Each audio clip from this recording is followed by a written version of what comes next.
record. Research methods, Friday morning, yay, so fun. All right, let me share my screen so we can have a quick chat as to what is coming up. Always kind of looking ahead here so we can stay on track. All right, this is our Course Connect page. Hopefully you guys can all see it. Yes, it is being shared, great. All of you should have completed the pre-test on Tuesday. If somehow you're like, oh shoot, totally forgot, please click this and make sure you complete the pre-test today. Second, there should be this right here, choose your topic. Some of you guys have already started talking about it, which is very exciting. Make sure that you go in, and if you have an idea on a topic you'd like to do for the research project, feel free to type it in, create a new thread, say what you're interested in doing, and then hopefully the conversation will flow with other people who are interested in joining your group. So that is something I want you guys to pay attention to as well. And then next week, we have, where are we here in the world? This is next week. Your article critique 1 is due. So the due dates for our class are always going to be at the end of the week, which means it'll be due by end of class Friday next week. So that's 10:30 next week, Friday, which is the 29th, I believe. You can look here to see how to submit your paper. Again, it should be no longer than 2 pages. You should be taking in from the syllabus, there's the 5 prompts that are listed. You can literally copy and paste those prompts and then write in your reflection and your analysis right below it. You can access the article. I think there's a couple ways. If you click on this, I linked it right here. So you can click on the PDF format for it here, or I included it as a separate link right here as well that you can look through. So the goal is to read the whole article, right? Make sense of it, and then answer the questions about the critique, and then submit the critique right here. Okay. As always, this class is recorded. If you are looking for the videos, you would just click on class lectures right here, which takes you directly to the YouTube page, which will show you our latest lectures. I do believe it's the latest ones are going to be first, so look for them. They should be the first ones. Then if you can't find them, click on video, and then you can search and see where it's located. All right. Any questions that bubbled up after we met on Tuesday or things you're curious about the class? Oh, and Cami, you're here. Hey, Cami. I was just wondering, I did my human, the survey that you wanted us to do. Yeah. Is that the right website? It said it was kind of like the introduction. Is that correct? That is correct. So okay. It should have been, so the link that's included in the syllabus, if you type that in, it would take you to a site that went over some basics of human research. And then there should have been a quiz at the end that assessed, and then you should have gotten a certificate that said, you are good to go. And you received, I think you have to have 80% or more to technically pass the class. So thank you for reminding me about that, Samuel, because that is the major thing we need to accomplish by next week, is that you guys complete that certification. And then once you are done with it, you can save it or, you know, take a screenshot of it, whatever, and then email it to me so that I can know that you completed it. So thank you for bringing that up. Any other lingering questions that you guys have? Okay. The goal for today will be to go over a fair amount of this lecture, but I fully anticipate that we will need next week also. Oh gosh, this is always so funky. All right, so I'm gonna need your feedback here, because in the past, people didn't always see the slides. Can you guys see the slides that should say sources of information? Okay, do you see my cursor moving on it? Or no? Okay, do you see it now? Oh, now I do. Okay, so I have 2 screens and I never know which one's the live one, so always kind of tricky. Okay, perfect. So we are going to be talking about, oh, and I should also let you know before I dive right in, if any of you's like, I've got a question and you're like this on video, I'm not going to see it because I minimize all your faces. So this is the perfect time. Do not be shy, unmute yourself and be like, well, hold up. I have a question. Can you, totally fine to do that because I will not see you. So it's not like a regular class where I'm seeing people raising their hand. So just pipe up if you've got questions. All right, so we start off with research methods asking, where do we get our information? Why do we do research? Why is research best rather than just saying, this is what I think and I should adopt it as a fact? And then how do we find information to validate hypotheses? So we're gonna cover all of that. This is more of a theoretical lecture, but we're gonna bring in some examples as well to kind of make it a little bit more real. Okay, so some of the overview, I kind of went over this already, but we're going to compare what is the difference between research versus your experience, so research versus intuition. We're going to talk about which authorities should we trust on a given subject, and then we're going to learn how to find and how to read research. Okay, so right off the bat, when you see research versus experience, do you have an example that comes to mind where you're like, well, the research says this, but my experience is that completely different?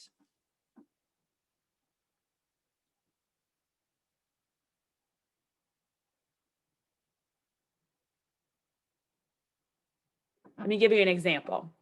What if you're looking to buy a car? Where might you find some information on which car you should purchase? Online. Right? What would be a good source? So like you might look up, well, I can tell you what I do because I'm a researchy kind of person. Where would I go? I would go to Consumer Reports right away, right? That is kind of the evidence of research within the car domain is what I believe. Again, how else might you look for information on cars?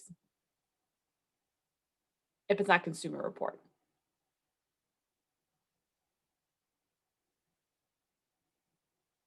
I know I always look at Kelley Blue Book. Okay, yeah. So again, there's another authority out there. So Consumer Reports does all this research, puts it together, and they say, based on all these cars we've evaluated, here's the rating and which one we recommend. Kelley Blue Book does a very similar thing. Now, have any of you guys ever considered like, I want to buy a car, but do I know somebody who owns this car and what do they think of that car?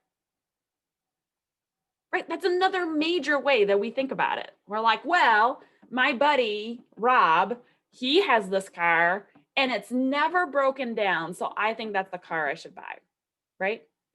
So what may be a pitfall of going to research where they analyze all different vehicles, compare them to one another versus taking somebody's word or their experience? What might be some pros and cons? Well, a con might be that your friend has different tastes or different ideas about what is a good car in comparison to you. So what they think is good about having a Ford might be why you think it's bad. Exactly, right? There's some very idiosyncratic factors, and we are all this way, right? I just talked to my sister-in-law. They want to buy a minivan. We have a minivan. I know, guys, I'm super cool. Actually, I have a cool car too, but we also have a minivan that's not as cool. And for us, what was important was leather seats because I've got 4 kids who cannot eat a goldfish without half of it falling out of their mouth or juice. And I'm like, I want to be able to wipe that sucker clean. Now that's important to me. What is important to her was having as many cup holders as possible. And so she straight up eliminated 3 cars that Consumer Reports would say these are the best cars because they didn't have enough cup holders. Okay. So when we are making personal decisions like purchasing a car or buying a pair of jeans, right? You might look like what's the best brand or glasses or a computer, right? Like you want to buy a new computer or a new phone. You might read reviews, but ultimately you're going to make a choice, right? And you are probably going to include some sort of mixture of both, what you've heard of people's experience and what do authorities say on it. So we'll dive in a little bit more today as to why that's important and what may be some pitfalls of just following people's experience. And we live in a day and age where we get to hear about people's experience very readily, right? Where do we hear about people's experiences? And I realize Sam has his video up, and so he's being like A+ participation. The rest of you, if you don't have your video up, that's cool, but also participate in some of these questions. So where do we get people's experience? Where do we see that?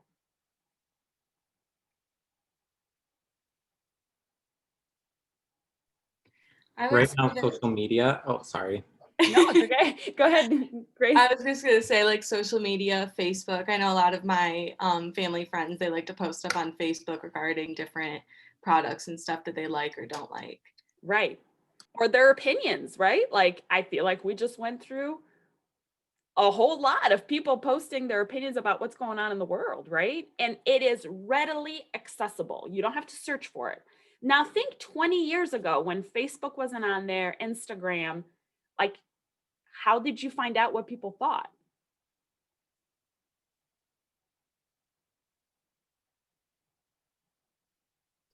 A lot of newspapers and magazines would have like columns for opinions and like where people would write in what they wanted. Yeah, totally. So then we relied on print media, which feels a bit more separate, right? Because on Facebook or Instagram, there's a good chance I have a connection to the person that I'm reading their opinion about in some way. I mean, Instagram, you can follow celebrities. I mean, you could say you're connected, but maybe distantly. If you're looking at just an op-ed, right, in a newspaper, you have no idea who this person is, chances are. If you want to have the opinion of someone you know, you would have to pick up the phone and actually call them. Such a novel idea.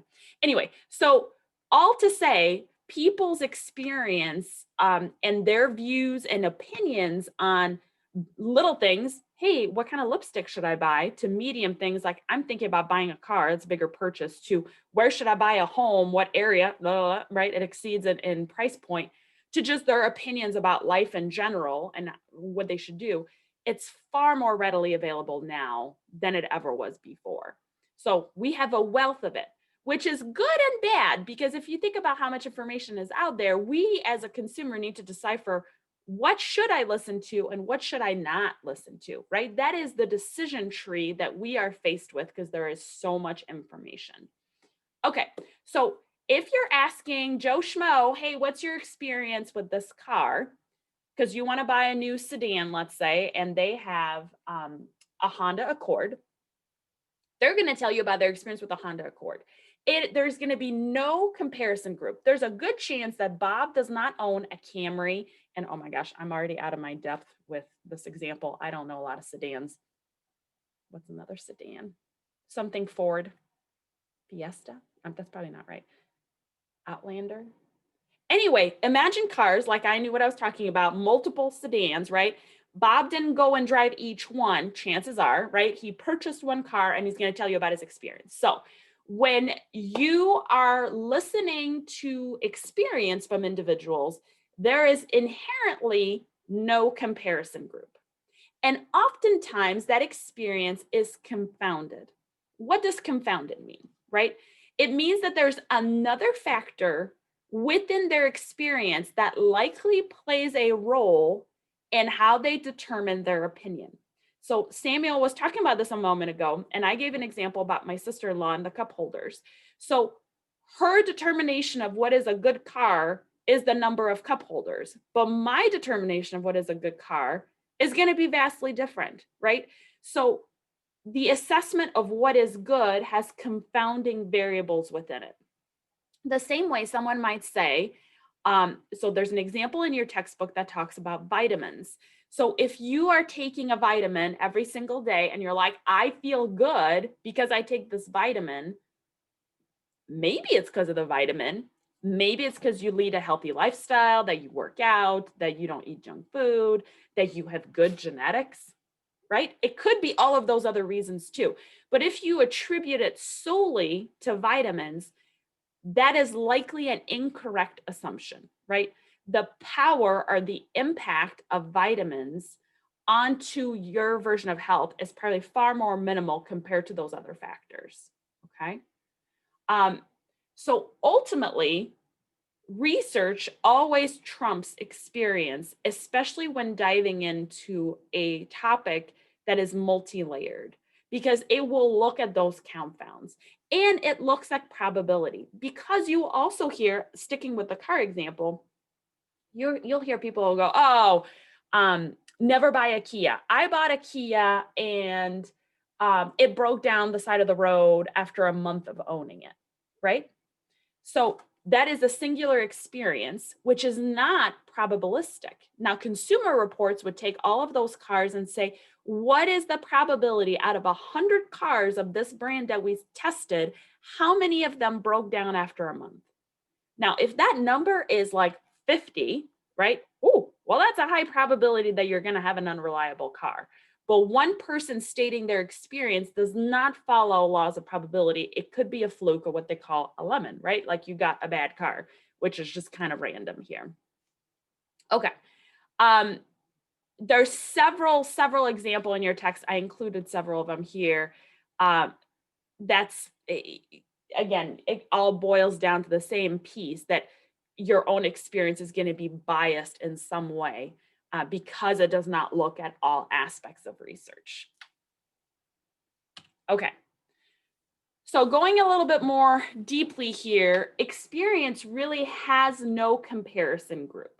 So I don't know, those of you who are athletes, have you guys ever used tape for injury or muscle pull? Okay. I have not. No. Super common. Like people will go, oh, I feel so much better if I tape up my legs. Like I think runners, that's a pretty common thing. Okay, but in order to really know if it plays a role, what would you have to do? And it's kind of written there, but just engage in the class. What would you need to do to really show that it's effective?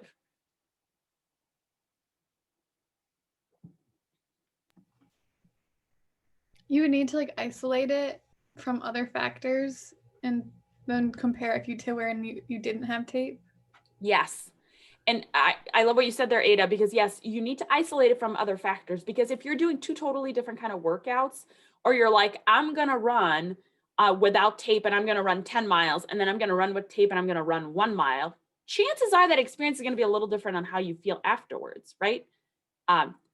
I know I am not a runner and I would be dying after 10 miles. So tape or no tape, there's no magic there. So you need to try to eliminate as much variance as possible. You guys, if you think back to your statistics class, right, these words should start buzzing a little bit. You try to eliminate the variance so that you see what has the greatest impact in changing it. So for tape, you would need to do the same type of exercise or workout, do it with tape and do it without tape, and then do some sort of objective assessment on how you feel afterwards. Now, with something like wearing tape, is there any harm in wearing tape, even if there's no evidence that it's really making a difference? I would say no, that's not really a big deal, right? Like, that's personal choice. You're only impacting yourself.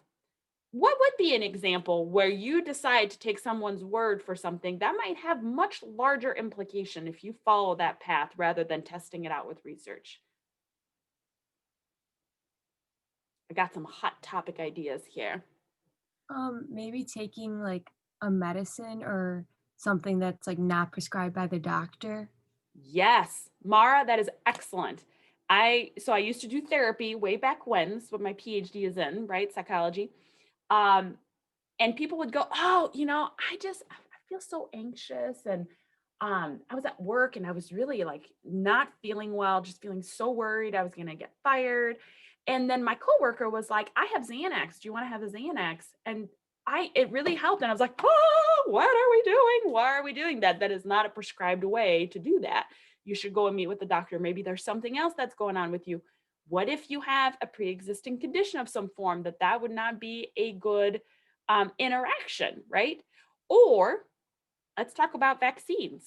What if someone tells you, oh, well, my kid felt really ill after this vaccine, and you go, well, then I'm not going to vaccinate my children at all, right?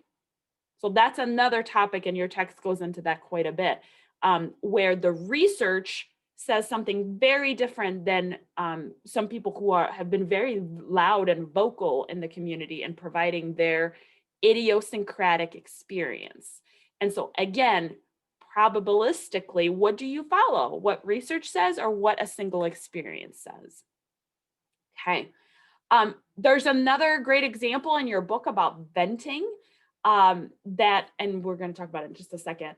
But again, there's so many examples that come through about exactly that. You can hear about someone's singular experience, but without having a comparison group, you're not really going to know what is being impacted.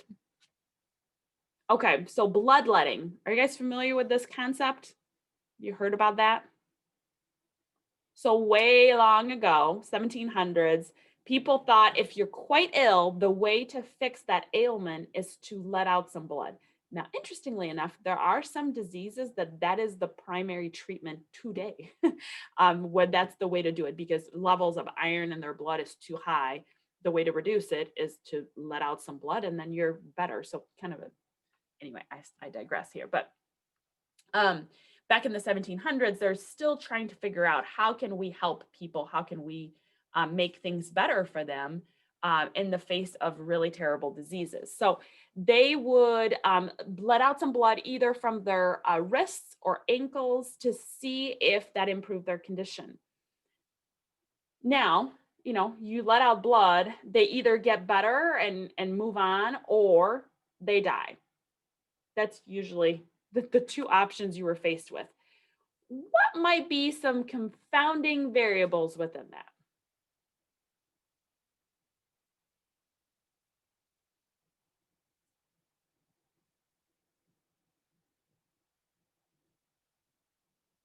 Because obviously, what is the link they made? Oh, well, bloodletting helps because look, these people survived. So they survived because I let out their blood. And these other people over here who died, well, their case was probably so far gone, there's nothing I could have done to help. But if we're going to debunk that bloodletting actually helped, what might be another reason why people got better?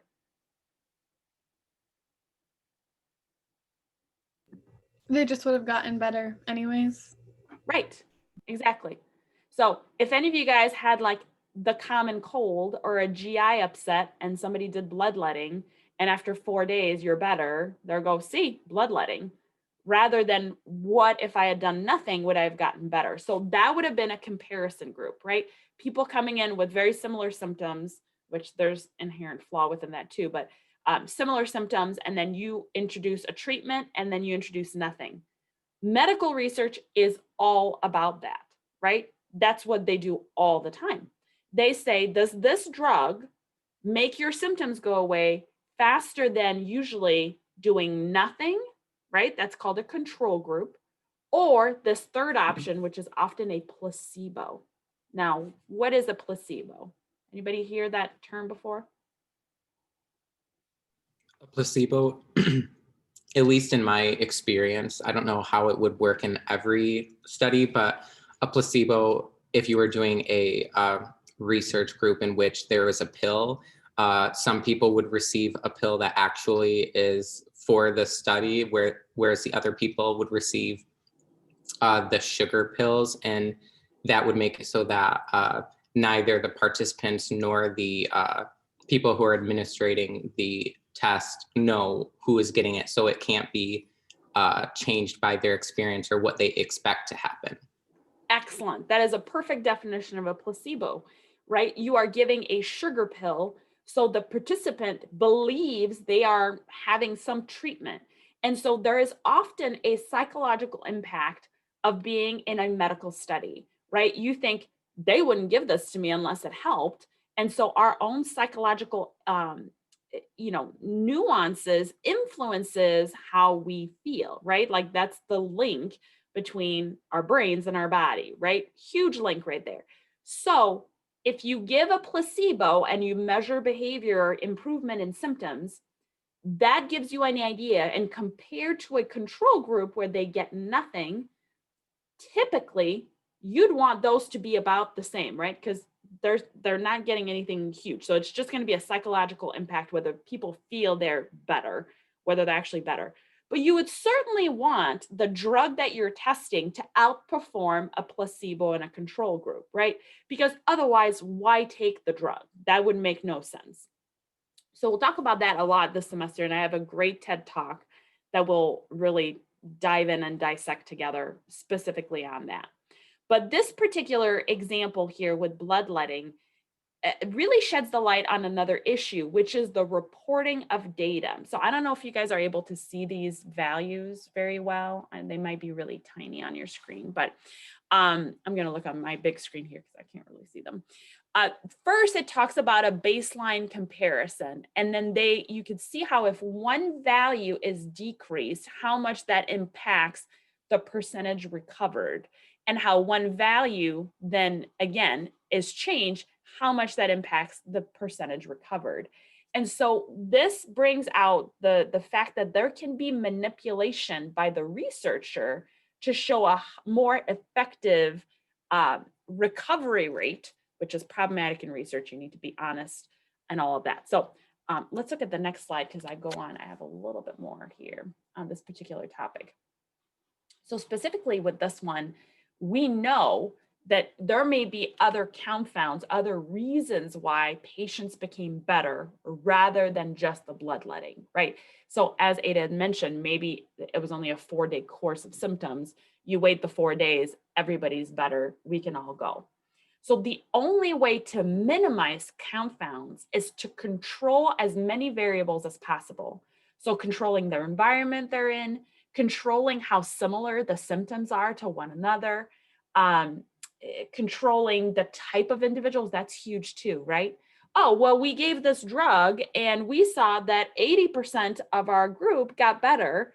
And it was all, college students. Well, now, do I know if this drug is going to be effective with children or with the elderly, right? Like I didn't have a very mixed sample to start with that would give me confidence that once I generalize that to the general population, that it would have a similar impact. So the idea is that you are trying to change only one variable at a time so that you really see which has the greatest impact. So again, if I'm thinking about health, maybe I try giving people a vitamin and I see the impact on their health. The next round, maybe I tell them to introduce 30 minutes of exercise per day and I see the impact on that, right? Rather than doing it all at once, because then I might see improvement, but I'm not going to know what caused it.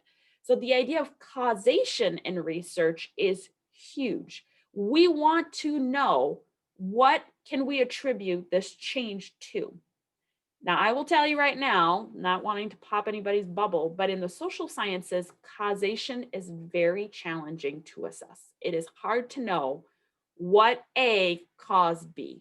Oftentimes, it's far more nuanced than that, and it's hard to parse out. In medical research, we can look more at causation. We introduced this pill that led to this symptoms, ergo A led to B. That's a pretty clear, link. But when you talk about psychological symptoms or observing behavior or intellectual changes and cognitive changes, it's a little harder to blame it on just one variable. Prime example of that. Oftentimes, kids who have been exposed in utero to substances, there's going to be challenges that are discovered in early school age, right? So challenges maybe with attention, depending on what substance was ingested, maybe there's cognitive deficits of some sort. But even if we know that it was a substance exposure, we're dealing with other factors that could have also led to what we're seeing in terms of the child's experience, right? Genetics being one of them. What if, regardless of exposure, the kid is equipped with mom and dad's DNA and their own background, right? Like we know intelligence is somewhat crystallized, is passed down through genetic material. So what if that's part of what they're getting? What if it's far more nurture? What if they're in an environment that is not actually helping them grow and blossom intellectually? So do you know what I mean? Like we can even be looking at the same sample of folks who've all been substance exposed in utero, but even then there's going to be variability as to how much, and there's other factors coming in. So Be careful in the social sciences to use words like cause, because there's just a little chance that we can really make that causal link as effectively as with medical research. Does that make sense to everyone? Yep. Okay. All right.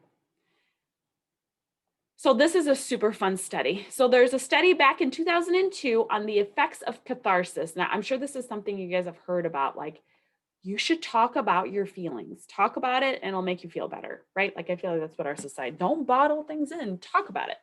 So Bushman decided to take this study kind of to the next level. So he included 600 participants from a college population, and his goal was to try to get them to feel angry. So let's read a little bit more about what he did. So he asked each of them to write some sort of political essay. And then he had a researcher appear as just a researcher, but it was really a Confederate. They were part of the study. Provide really, really harsh critique on the paper itself. And in fact, even making rude comments. Like, the goal was for the Confederate to be very upsetting to the participants, or to cause or lead to a rise in anger within the participant. That was the setup. Then they were randomly assigned to 3 different groups. The first group was told to just go into this other room, sit quietly, essentially don't talk. This would be the bottle it in, don't talk about it, just stew with all your feels, and just wait for a couple minutes. And then the second group was told to go into another room and to start punching a bag as a form of exercise. Okay, punch, punch, punch, punch, punch, right? And then the third group was told again to punch a bag, but this time they're like, now, as you're punching, imagine Steve, who was the Confederate, imagine his face is right there and just really go at it, okay? So they're giving 3 different conditions. One is to have no catharsis, no expression of their anger. The next one is to have an expression of anger that's non-directed, a bit more objective. And the third one is a very direct, like, this is the cause of your anger, now go ahead and punch.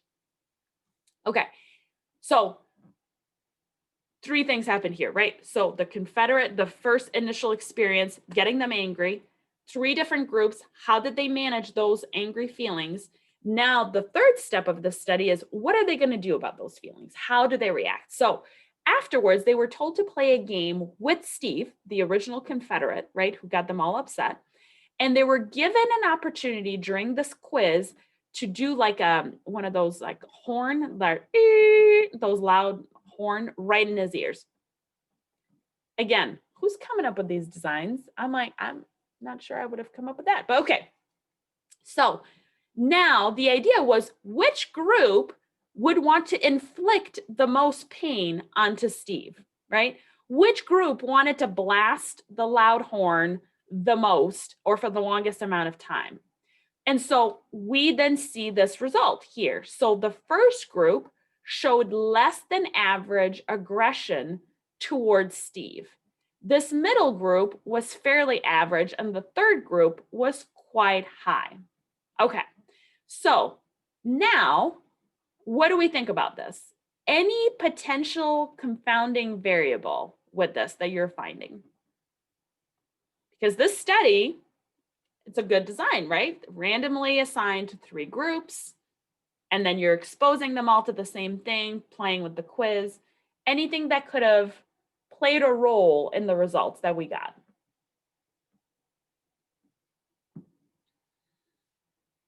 I feel like maybe like a big factor that would play would be like the individual's personalities, like the way that they kind of are. Yeah. So, and I think that's an excellent point, Mara. There are people who are going to be more likely to maybe be revengeful or want to, that maybe they're thinner skinned in a way. And so then those comments were really, really hurtful. Now they want to give it back to them. And I think one way these researchers tried to solve for that was by doing the randomized grouping. But that might still shine as a possibility. Sure. Any other thoughts about this? This kind of just popped in again. But like past experiences that the individual has had too. Right. That is very true. So I'm pushing a little bit here, but what could we do to control for that past experiences?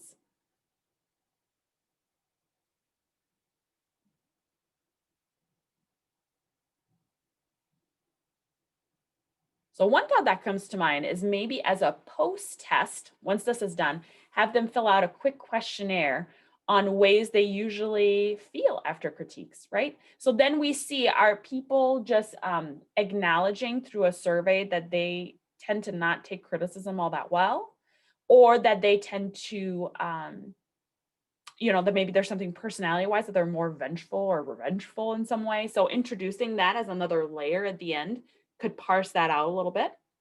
Yeah.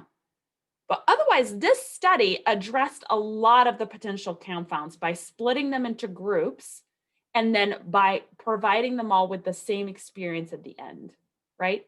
It would have been a totally different study if they had said, okay, now that we just finished poo-pooing your paper, you pick, what do you want to do? Do you want to go and punch a bag? Do you want to go take a dartboard and, here's a picture of Steve, just nail him right in the head? Like, if we let the participant decide, there would be a lot of shining of internal personality factors. This tends to show, like, because they were randomly assigned, they try to be cautious about that. So again, this is a complicated study, and with 600 participants, that had to take a long time. So now the question is, does this show that catharsis helps? Meaning, does catharsis help you feel better or help you get past like emotional distress?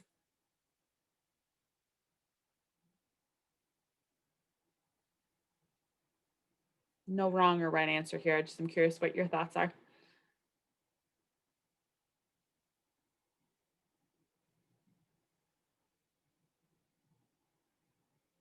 And you're all like, Dr. Woltel, it's Friday at 9 a.m. We are still waking up.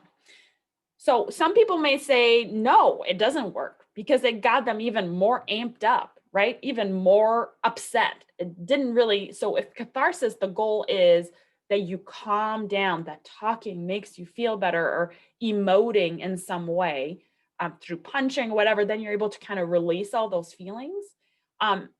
The last part of the experiment where they're like blasting the air horn shows that maybe in fact it amped them up, right? That actually punching and like getting all those feelings out, that raised up their anger. So this is just another idea. Again, it's not a perfect study. It's not one that says you should definitely not talk about your feelings, or if you're angry, don't punch a pillow. I don't think that's accurate either. But just an interesting idea to introduce. Okay, we talked about this a little bit when I was talking about the car example, but the biggest piece about the difference with research versus individual experience is the fact that research is based on probability. Now, do you guys remember a little bit about probability back in stats? There's probably a conversation about here's a bag and there's different marbles, different color. What is the probability that I pick a blue one, right? If I know there's 6 blue ones and there's 30 different marbles in there, it would be 6 out of 30. So it's looking at the odds, or what are the chances that something is going to happen to me based on all of the possibilities being accounted for. Rules of probability. So research then uses probability because the findings that they have, we know that it cannot explain every single possibility. We know that. It is impossible to predict exactly what is going to happen, but we can talk about the probability or the highest likelihood that something is going to happen, right? If you wear your seatbelt and you drive, chances are if you get in a car crash, you will be safer than if you had no seatbelt. Are there instances where you were wearing a seatbelt, got in a car crash, and things went horribly wrong? Absolutely. But probability tells us that chances are you are better off with a seatbelt than off. Silly story. Car washes. Are car washes safe? Most people would say yes. Well, I got hit yesterday in a car wash. So that was a major bummer. The person in front of me slammed on her brakes. Who slams on their brakes in a car wash when everybody is moving forward and it is neutral? So 5-car pileup, we all bonked against each other in the car wash. Luckily, we were going, 1. So there's no damage, but still annoying. So again, I could say, wow, car washes are incredibly unsafe. But chances are the probability is no, they are quite safe, but random things can happen, right? So same thing. There's several examples here in your text that discuss this. We talked about cars already. Consumer Reports could say that the car that you're looking for has the greatest reliability ratings out of all other cars, but then you go and buy that one car and it's a total lemon or a bad egg. It's just not a good product. It's also, there's your study, your textbook talks about memory for faces. So as a whole, we tend to have this bias when people are the same age as we are. We tend to have better recognition and differentiation of their names, and we'll be able to identify them better than for non-age matches. So this may be something you've recognized before in yourself where you're like, I don't know, all 5-year-olds, they all look the same. They're all little, I don't know. But there is an exception to that, right? So the rules of probability tell us you're better at differentiating within your own age group. Some of those exceptions, though, would be, for instance, preschool teachers or neonatal nurses who are able to decipher very small, minute differences between the children. And that's how they're easily able to identify them and know them by name. And they're not like, hey, 3-year-old, what's up, you, right? They're able to know them by names as a teacher. Okay. Now, with anything with probability, there's always the idea of error or chance or randomness. That is always going to remain a factor. If you guys remember from statistics, standard error in any experiment is always going to be present. What we want to do is to limit it or reduce the amount of error in any one study. That is why oftentimes in research findings, you will find, this is what we found, blah, blah, blah, and we have a confidence interval. We are 95% confident that the findings lay within this range, right? Hopefully that's kind of familiar back to you guys, back from stats. That is a way to minimize chances of error or just randomness within a study, because no study is going to be perfect. Okay. Switching gears slightly, now let's compare research versus intuition. So we talked about how research is more superior than experience because we get to have a comparison group and it's based on probability rather than idiosyncratic data. What about intuition?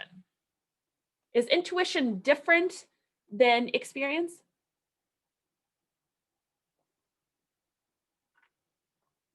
What do we think? I would say yeah, because intuition is usually, I would describe it as a feeling that you have, or kind of these abstract thoughts that you might have about something or how it will go, whereas experiences, you have prior knowledge about that subject, therefore your experiences drive your understanding of that. Exactly. That's perfect. Now, I suspect all of you guys have had this experience before where you just have what's called like a gut feeling or an intuition that you should make this decision rather than another. Now, it's important to recognize intuition is different than experience. So it's not like you're standing in a restaurant, you know, the good old days when we were in restaurants, and looking at the menu and going, I don't really want to get this dish because I've had it before at a different restaurant, slightly different, and it wasn't my jam. I don't want to repeat that. So I have a feeling I should go with something else. That's actually a feeling that's based on past experience. So you're utilizing past data to inform your current decision. Intuition is you have no data point. You're just gut feeling, I think we should do this. Now, what are the odds that you're correct with that? If you have two options, should we turn right or should we turn left? Ooh, let's remember statistics. 50-50. 50-50. Were you about to say the same thing there, Eliza? Yeah. Yeah. You're like, I know this one. It is. It's totally 50-50, right? So you may trick yourself into thinking, man, I am a precog. I just know all the things. I have a better intuition than everybody else. But if you're constantly making a 50-50 decision, well, you know, then we can have a good conversation about, oh gosh, I just forgot the name. The like future tellers. There's a word for it. Now I'm not thinking about it. Do you guys know what I mean? People you're like, call and pay $2.99 per minute and we'll tell you your future. The fortune teller? What is it called? Psychic. Psychic. Thank you, Eliza. Yeah. I don't want to get into a whole discussion about that, but oftentimes that's what it is. They like pose a question and they use some intuition to guide somebody down the line. Okay. So intuition is not scientific, right? It's not based on, I've gathered all the data and I believe we should go this way. It's not based on, we are at this crossroad and I pulled up my map and realized we need to turn right. It's not that. It is literally just a gut feeling, and it is often based on faulty thinking. What kind of faulty thinking could be happening in here?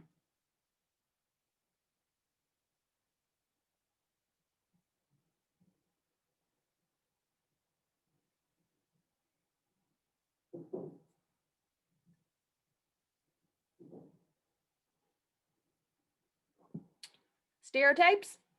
Prejudice? Could that impact somebody making a decision? So they've got some sort of idea in their head about what's going to happen or whether they want to go into an area or not. That is informing their intuition. And oftentimes it'll be this confirming bias, right? They thought about it first and then somehow they manifest it into being. We'll talk about this too, but when we're talking about making like the difference between intuition and research takes away all that faulty thinking, right? It controls for that. It says, no, we're just going to see what the data presents to us. We are not inherently manipulating it to get the result we think we should get. So there is, when we think about intuition, it is heavily pushed by faulty thinking and often based on motivation. What is it that I want? What is it I'm looking for? And I'm going to go and look for it. That's problematic when we think about research and making research-based decision. If one of you, and I just had a student, this is maybe 4 years ago. Oh gosh, maybe longer than that. For his dissertation, he wanted to talk about this idea of entitlement, that he felt people were very entitled, specifically within an age group. He was like, it's the millennials, they're so entitled. He himself was not a millennial. He was much older. Probably in his 50s when he was completing his dissertation. And he was like, yep, this is what it is. And I want to test it out. And no joke, every data point he got through these interviews, he twisted and turned to be like, yep, see, there it is. This is entitlement. When in fact, it was often different things. So if you come in with this inherent bias that this is what you're going to find, you can very much interpret data to be not at all objective, right? It is subjective into what you want it to become. What we'll focus on in this class is going to be quantitative analysis. So getting data points through surveys and looking at larger numbers so that you cannot manipulate the data to mean something else. And we will talk about the pitfalls of qualitative studies because you can in fact do exactly that. Okay. So again, intuition versus research. Research trumps that as well. All right. So there are several examples here. You will hear, I mean, this term wives' tales, right? What are some that you guys have heard? Where you're like, I believe in that, but also, why do I believe in that? And it's because it's kind of an old wives' tale. Something come to mind for people?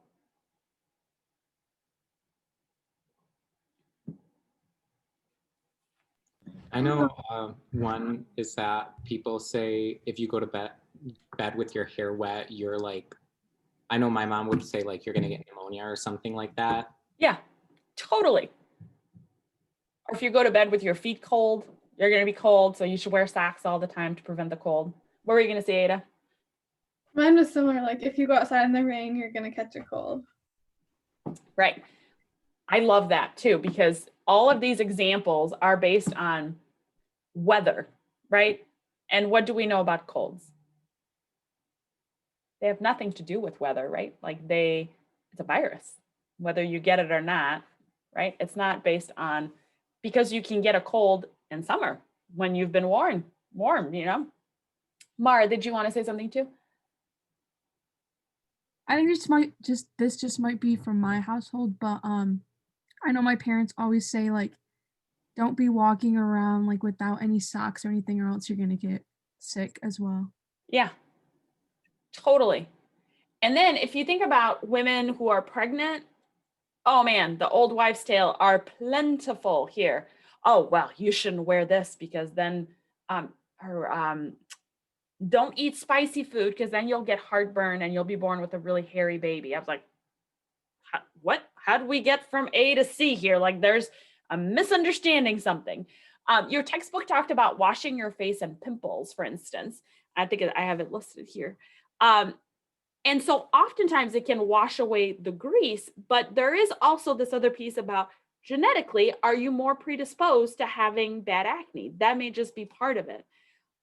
So we need to be careful about that. And again, having, there's several of these examples, and I listed some of them here. We talked about catharsis being one of them. But being convinced because something sounds right, or it sounds like that makes sense, does not mean that it does, right? So it's being able to peel the onion and peel it a layer back to figure out, is there something else that's going on here? Okay. The other piece is available. So that the first one is the good wives' tale or old wives' tale. The second, not good wives, what am I saying? The second one is availability heuristic. So if something comes quickly to mind, that doesn't mean that it's more likely to happen. Okay. So the divorce rate example, this is one that was in your text as well. I might think that the divorce rate is actually higher than it is in the US if I know several people who have recently been divorced. Okay. If that's in my experience, there's a lot of them. I may think the rate is like 70%, when in fact it could just be people in my circle. It's not because what's around me is a high number that expands to the general population as well. Plane crashes are another piece. If you recently hear of a plane crash, you're more likely to think that's going to happen to you. Same again with a shark attack. So what's the likelihood that you'll be attacked by a shark or die from a shark attack? It's a very, very tiny number, and it is much smaller than dying in a bathtub. That probability is much higher, but we don't think about that. If somebody asks you what's more dangerous, being killed by a shark or drowning in a tub, for sure people would say shark because that just seems logical. It seems like what would happen. It seems more dangerous. Same thing again with plane crashes. If you look at numbers, what are you more likely to die of than a plane crash? Probably a car crash, right? We all drive all the time. Okay. So that's when you start picking apart probability to see like what is likely to happen. Okay, well, I just talked about that example here. But yeah, what's more likely to be true? Are you more likely again to die in a car accident or by the flu? Like what's the most likelihood of that? And I think we tend to think of the more scary pieces of it as being more likely, but not necessarily. Okay, looking at the slide real quick. Can you guys still see the slide off to the right? Oh, shoot. Okay. Is it still there? No. What was the most common color that you saw of those M&Ms?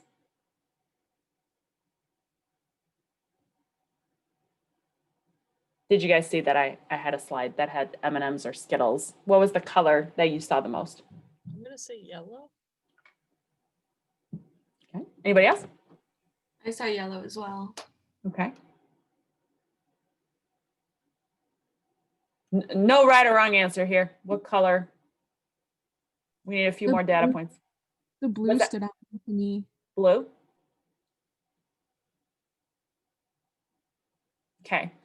So if we go back and we see, let's count them. So yellow had 6, blue had 11, I think I'm counting, 3, 6, 9, 11. So again, what you're primed to think might actually, not be available at all. So again, this example, what is most readily available is going to be the colors that pop, right? The background though is blue. So blue does not pop quite as much. So you're going to see other colors more readily, like yellow, orange, or red, perhaps even, although red had a really small number. But blue was the most number, right? So again, you can be persuaded by what quickly you're noticing. This is just a silly example and this little visual piece, but it's important to dig in a little further than that. Okay, so intuition, thinking about faulty beliefs or faulty thinking. We often fail to see what or think about what we can't see. So it's the present or the present bias that we have. So we can think about all the bad things that happen around us in the world, but not the bad things that don't happen, right?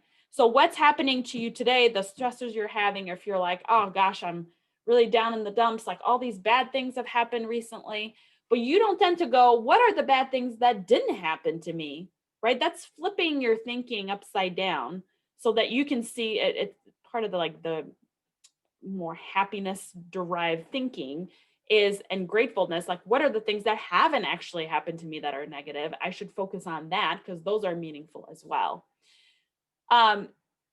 That tends to happen pretty automatically. Like whatever is available to us and present and happening right now, that's where our thinking goes. It's an automatic piece. With scientific thinking, that does not happen. We tend to be able to evaluate and look at all the possibilities. This is especially important when you get data that does not match your original hypothesis. And that will happen. And that does not mean it is bad research. If you have this hypothesis and your data completely goes against what you thought was going to happen, that means something else new and novel that you had not considered occurred. So it opens up your mind to think of those other possibilities. And with a strong discussion section, you're able to dissect new possibilities and areas for future research or new links between theories that hadn't been found before. So when that happens, that's not necessarily a bad thing. That's kind of an exciting thing. Excuse me. All right, so let's talk about the present and present bias.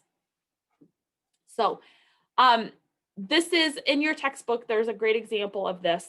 This is if you, again, kind of with the catharsis piece, if you felt better, right? That's the outcome is present.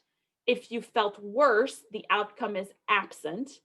If you express your frustration, that's the treatment is present. And if you did nothing, the treatment is absent, okay? So part of this theory with the present bias is that if you do something, it's more likely to lead to positive results.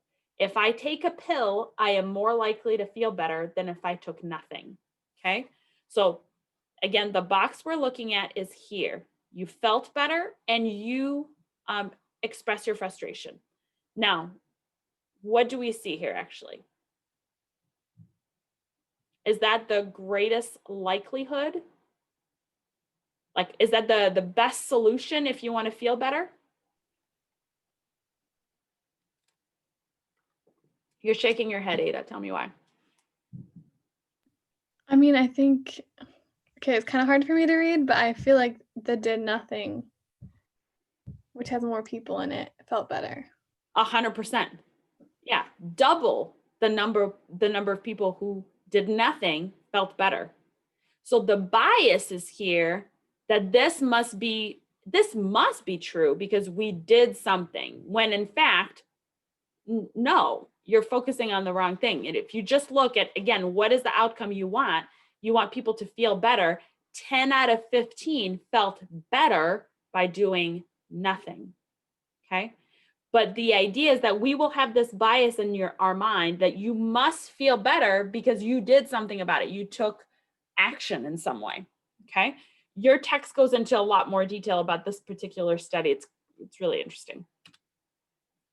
Okay, this is another major pitfall, is that we focus on evidence that we like the best, right? just in that sentence, there's many things that are wrong with that, right? It's not because it serves me better or that I am more excited about these results that that's what I should be focusing on. Good research needs to be non-biased, which means I look at all the possible results and evaluate them and give them weight equally, okay?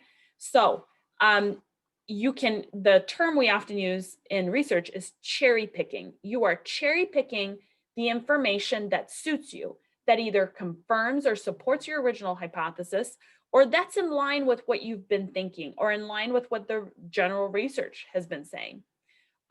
So if you think, for instance, that women are bad drivers, first of all, no, don't think that. But if that's your thought, then you're going to look for evidence of that being the case, and you are going to ignore evidence that does not support it, okay? That's another way of saying confirmation bias. You are looking for it, and then as soon as you see it, it is confirmed in your mind. I see that all the time. I had, when I lived in California, it was right at the time that Priuses were becoming more and more popular. And I had a student, I was teaching research methods, and the student was like, oh, well, Prius drivers, that's proven. All Prius drivers are terrible drivers. And I was like, just pause and think about that statement. Like, the laws of probability tell you that that's not accurate, right? There's no way that that would be true. But if you live in LA, right, then you're living in high levels of traffic, probably see more drivers because there's just more people on the road. So you'll see more bad drivers than someone who's living in tiny little podunk town. And there's more and more Priuses on the road. So, and you have decided that they are bad drivers. So if somebody in a truck cuts you off, you might not give that any weight because you're not looking for that. You kind of ignore it. So with research, this is really problematic. We cannot be doing that. That's inherently wrong to ignore certain data because it does not confirm our original bias. Okay, what is something else? So asking biased questions to get a certain answer. That's another huge piece. If you word a question really funky, oftentimes people will not know how to answer. So that includes like double negatives, like, do you never feel like you shouldn't do this? And then, like, I don't know, that kind of hurts my brain. I don't quite know what's being asked.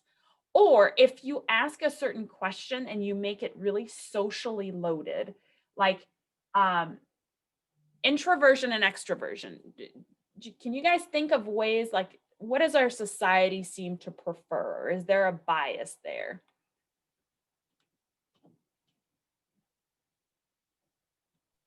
I would say society is biased towards thinking that it's better to be extroverted and it's more frowned upon to be introverted. So if you were doing a test in which you were trying to find that, questions that kind of have a negative preference towards people who are introverted might cause more people to have extroverted responses that they normally wouldn't have. Exactly. I completely agree with what you said there. I think we tend to have a bias as a society that you should be friendly, you should be outgoing. Why aren't you talking more? Why aren't you coming with us? Let's do things, right? These are the pressures you hear about. And being introverted, extroverted, that's just part of your personality. There is no right or wrong. And yet there's these additional pressures, and you're completely correct. People feel that when you're on the receiving end of a questionnaire where you're like, oh, this is making me feel yucky if I write what I really truly think. Like watching TV versus reading books, right? Here's another huge bias. Like, we have decided somehow that watching TV, or at least that's the message that I'm hearing, correct me if I'm wrong, that watching TV is not quite as intellectually driven or better as reading a book. And so if you're asking a question like, how many hours per day do you spend watching TV or being on your phone, any screen, versus reading, people may overinflate the number of hours that they're reading because they don't feel good answering about how many hours that they're watching a screen. So they may minimize that number. Same with substances. I worked at a state hospital for a long time. So it was incarcerated individuals. They had committed crimes, but they had coexisting mental health issues. And so if you asked a question like, have you ever done cocaine, or right, something like that, or have you ever taken drugs, take it a step back, What are most people likely to answer? They're going to say no, right? They're no, never, right? What if I asked a slightly different question and I asked about how often they use each substances? There's not, in the question that I'm asking, there's not an implied you've never taken any drugs. Now I'm asking about just quantities of each. So there's a slightly more likely response that they're going to be honest. But even then, whenever you ask about substances, the likelihood is they will minimize the use rather than being honest about the use, because it doesn't feel good. You feel shamed, right? And if you talk about illegal behavior, even more so, right? Illegal behavior and admitting to it, people don't want to do that. It doesn't make them feel good. So what do we do then when we're doing research with these groups? How do you get as much, like, how do you get the truth, so to speak? Do you guys have any ideas on that?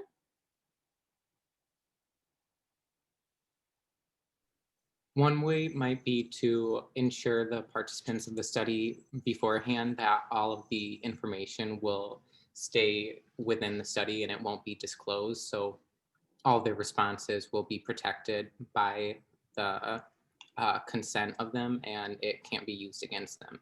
Exactly. Yeah, that's a very good idea. This way, then they're not worried about repercussions or consequence to their behavior. I'm sorry, my puppy has been sitting at the door. I'm about to have an accident here with him if I don't let him out. Okay, go outside. So that's definitely one way. What would be another way, short of maintaining their privacy, if I want to get accurate data?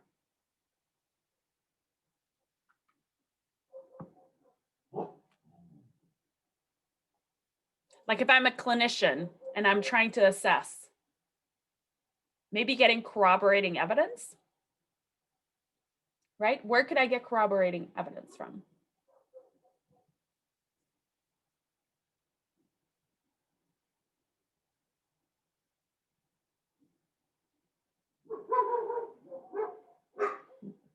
And now my dogs are all barking. So maybe looking at police records, maybe asking to interview a family member, if that was something vital that I needed to know, right? Okay, so there's multiple pieces. So the way that first off you frame your question will have an impact on how the person responds. So we need to know that. If you're making it sound negative, like introversion and extroversion, it's going to skew your results and not be accurate. The way you also ask a questions can lead to confusion if you're like not wording it properly. So you're not going to get an accurate response that way either.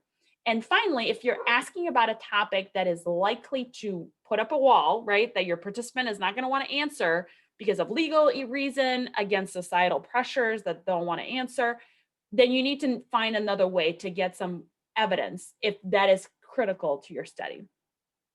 Okay. This seems like a good point to stop. Any questions about what we've covered thus far today? I almost said tonight, but this morning. All kind of tracking? Okay. So for next week, we are going to wrap up this lecture. We're going to start the next lecture.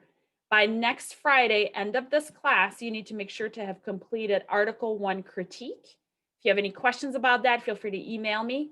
Make sure that you all complete your certification for human testing and make sure to send that over to me as well.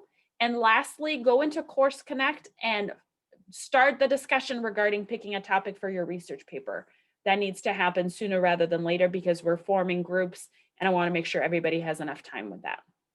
Okay. My hope is to not have to place you guys in groups, that you guys will just self-cluster. So again, be active on there and be open to having other people with you. If you have a group of people, you're like, we just really want to work together, totally fine. Still go on there and write your topic and who's in the group so that I know, and we make sure we don't double up on topics. Sound good? Okay. Well, I will see you all later. I'm going to post this lecture on our site right now, and we'll go from there. Talk to you soon. Thank you. Have a good day. You too. All right, thank you. Have a good weekend. Same to you.